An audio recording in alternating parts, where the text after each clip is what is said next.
السلام علیکم، welcome to my channel. اس چینل کو سبسکرائب کر لیں۔ جوڑوں کے درد کا علاج۔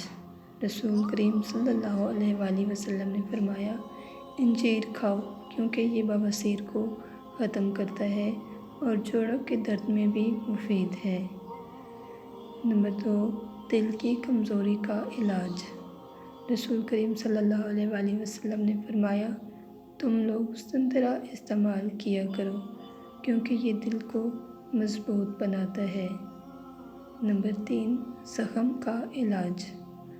رسول کریم صلی اللہ علیہ وآلہ وسلم کا فرمان مبارک ہے، جب بھی کوئی کانٹا چبھتا یا زخم ہوتا تو آپ صلی اللہ علیہ وسلم مہندی کا استعمال فرماتے۔ نمبر 4، بخار کا علاج۔ رسول کریم صلی اللہ علیہ وآلہ وسلم کا فرمان مبارک ہے، تم میں سے جب کسی کو بخار آئے، سحری کے وقت ٹھنڈا پانی اس کے بدن پر صبح سے رات تک چھڑکا جائے۔ معدہ کی صفائی۔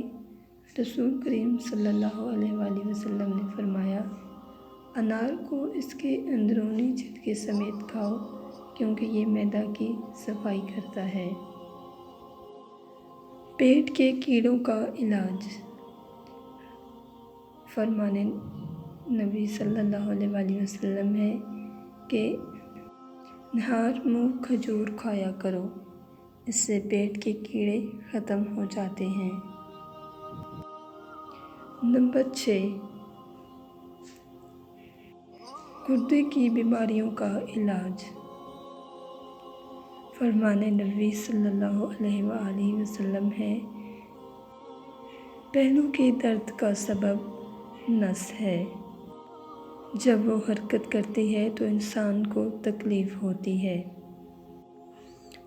اور اس کا علاج گرم پانی اور شہد سے کرو۔ اگر آپ کو ہماری یہ ویڈیو پسند آئی ہو تو اس کو لائک ضرور کر دیں، اور آپ ہمارے چینل پر نئے تو ہمارے چینل کو سبسکرائب کریں اور اپنے دوستوں کے ساتھ اس ویڈیو کو ضرور شیئر کر دیں۔